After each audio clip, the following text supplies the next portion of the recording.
Welcome back. And this morning, Dave, if we spend just 2 minutes talking about these new books at the shop. Sure, yeah. The success of the Tacom Panther has been huge. So Yeah, and this is a release from MIG. It's a little pamphlet, very affordable, and gives all kinds of great shots of various models, or not models, but real life examples in some of the museums. This one, I believe, is from the in England, I think, isn't it? from the Tank Museum. And there's other shots here of other Panthers and outside displays and whatnot, and Somir. So if you have any of the new Tacom kits or the new Meng kits, and everybody's coming out with a Panther these days, I think this is absolutely a very economical and must-have purchase. I have one of these in my collection as well that I'll be using for my Panther A that I'm going to be working on at some point in the not-too-distant future. So yeah, great little reference book, and very affordably priced. Yeah, and Panzer Aces too have come out with their, I think this is volume 2.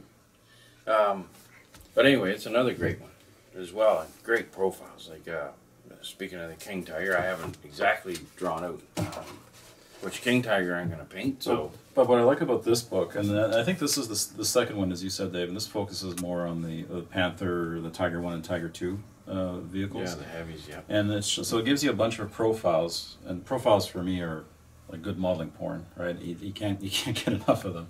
I think it's a great thing to have.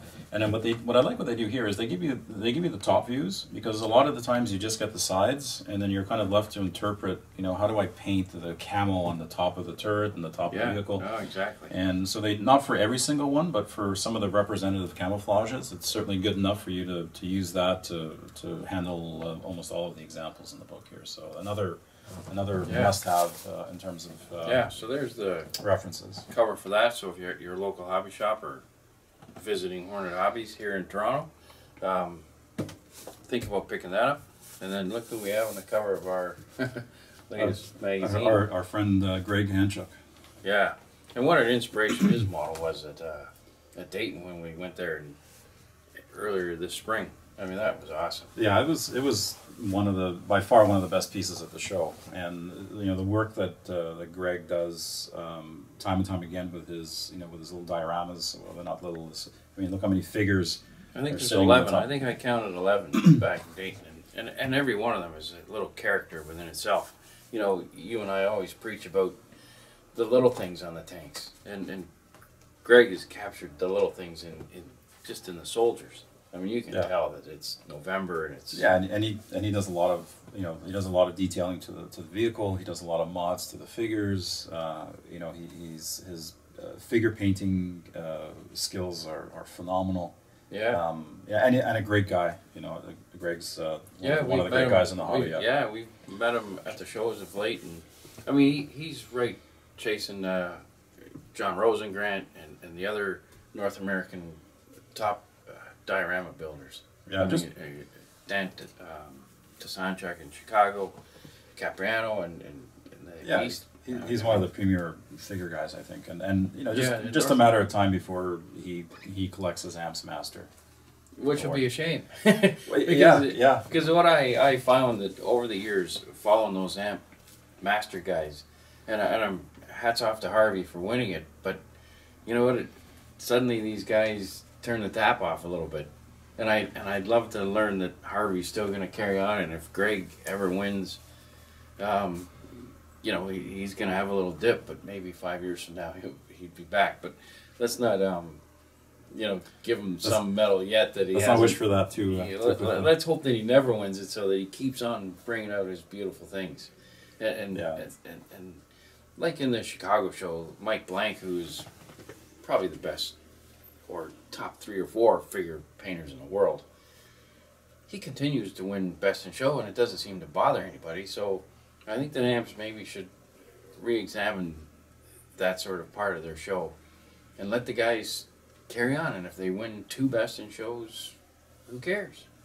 I agree. I think it's he's from Greg's standpoint, I think it's just a matter of time, but You know, I have to say that every time I go to a show that I know Greg's going to be at, like whether it's the AMPS national show or regional show in Cleveland or whatnot, or in that area, you know, definitely that's his work. I'm looking forward to seeing. Yeah, you zero in on these guys' models. I mean, Bill Horan's things and Blanks and all these guys, you zero in on their stuff, you know, and you don't want it to go away ever. No. You know, we all benefit, and we all. I mean, this model, when you study it live, there's so much to take from it. Yeah, you know? And I think an indicator of any well done piece, whether it's a standalone vehicle or a diorama like Greg's done here, I think, you know, the number of times you go back to look at it at a show is an indication of how detailed and how well it's put together. And I remember at Dayton, I was continually going back and looking at, and I'd seen this before in other shows, right? So sure. And you go up and down the tables, and as you know, I have this sort of 10-second rule where if a guy looks at your model for 10 seconds or more, you know that it's captivating, and sometimes you go along the tables and you give everybody a 2 or 3 second look, carry on, but when you come up to Greg's or yours or everything, suddenly your brakes go on. Yeah. You know, and I think that moving forward, wouldn't it be amazing if you went to a show where your brakes were constantly on, you know? And so, taken away from models like yours and like Greg's, we all benefit from it, you know? So we don't want to live without them. We don't want, otherwise, you know, I mean, partly what you and I do here, I think, has guys doing little extra things. I mean, I hear it over the counter at the hobby shop all the time, you know? I used to just speed through things, and now I don't, and take time doing shovels and handles and wood handles for tools and what have you. Everybody's now taking time, and when you see a model like this, there's takeaway from it. Tons of it. It depends what you're in for, right? If you want to compete at shows and whatnot, then that type of attention to detail is absolutely required.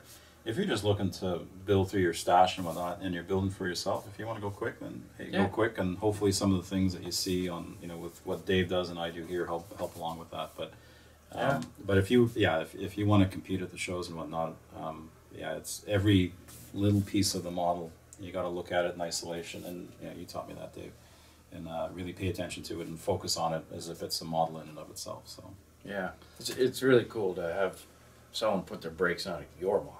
You know, I mean, and sometimes it just sort of happens, you know, and the guy who's doing that might be a Sherman freak, and you happen to have a Sherman at the show.